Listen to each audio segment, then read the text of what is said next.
système d'intérêt national, à savoir le système politique.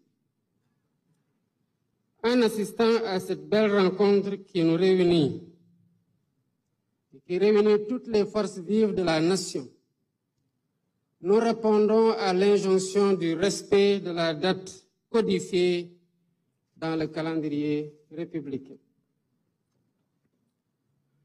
Ces dialogues en temps de paix nous enracinent davantage dans la tradition continue de concertation et de préservation d'une paix sociale qu'il nous incombe de construire en permanence.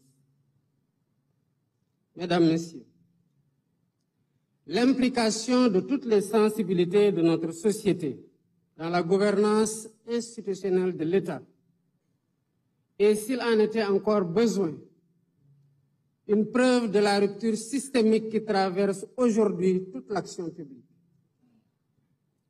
Ma conviction profonde est qu'au-delà des acteurs politiques, lorsqu'il s'agit de se projeter dans le temps long des réformes qui façonnent notre système politique, toute la société a voix au chapitre. Ainsi devons-nous définir par la quête du consensus et par les délibérations collectives la charpente institutionnelle et normative qui préfigure la vie de notre société politique. C'est toute la vertu d'un dialogue organisé en temps de paix.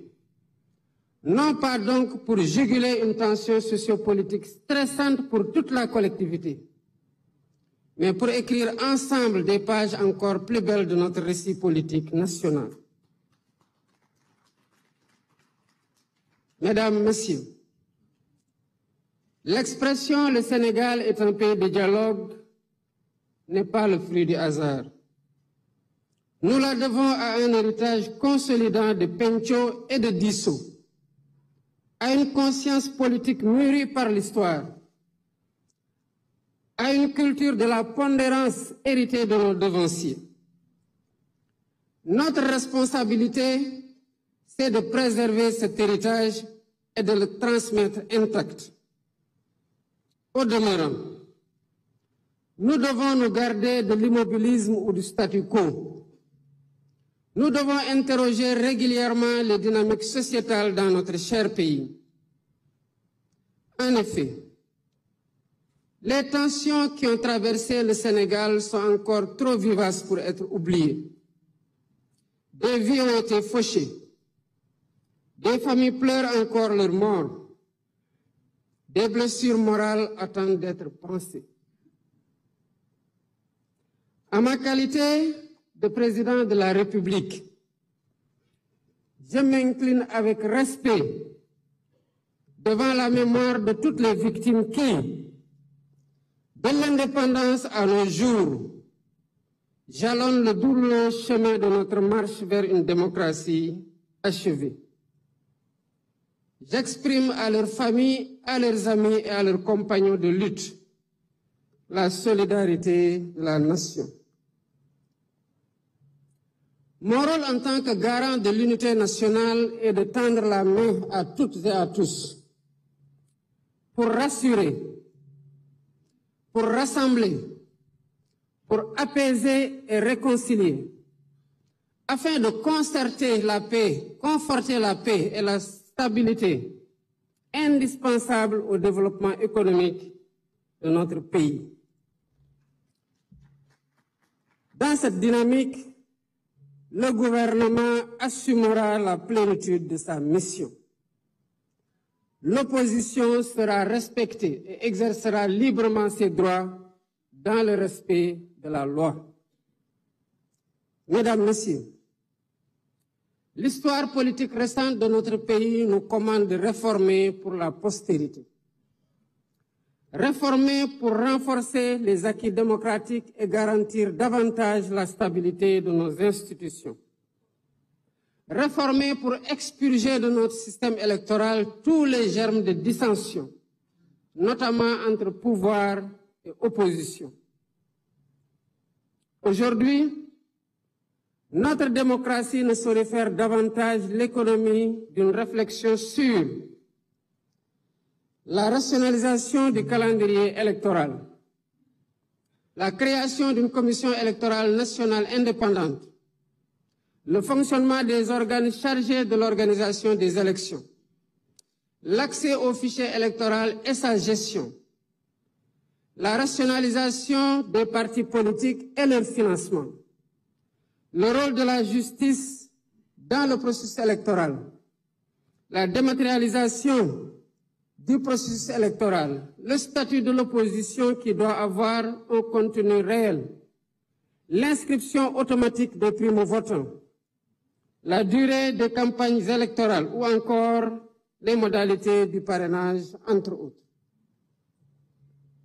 Ces concertations, heureusement organisées en dehors de toute échéance électorale, nous offrent une opportunité unique de réfléchir avec sérénité et lucidité sur l'avenir de notre système politique.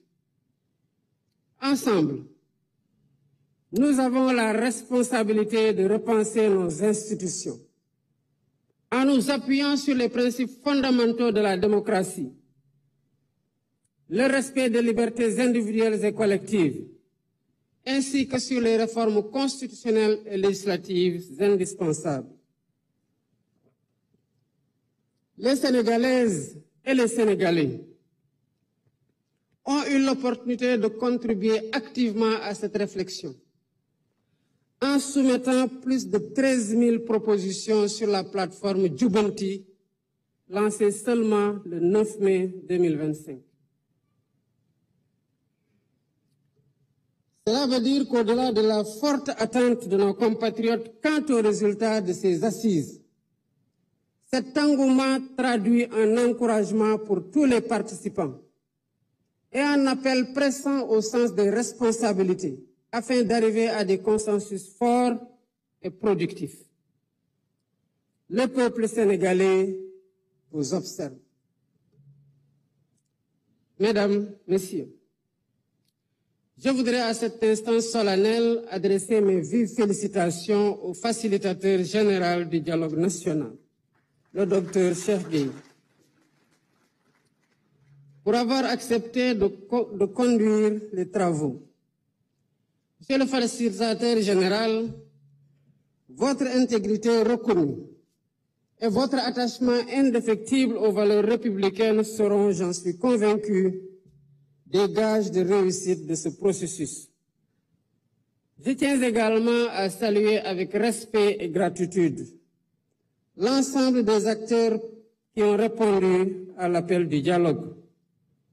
Votre présence ici aujourd'hui témoigne de votre attachement à la République, à la paix civile et à la grandeur de notre démocratie. Je forme donc le vœu ardent que vos échanges soient empreints de responsabilité, d'écoute et de dépassement de soi, qu'ils soient féconds en propositions audacieuses et réalistes, et qu'ils soient guidés à chaque instant par l'intérêt supérieur du Sénégal. Sur ce, fort de notre engagement commun et de mon attachement indéfectible aux valeurs démocratiques et à la cohésion nationale, je déclare ouverts les travaux du dialogue national sur le système politique. Que Dieu bénisse le Sénégal. Je vous remercie de votre aimable attention.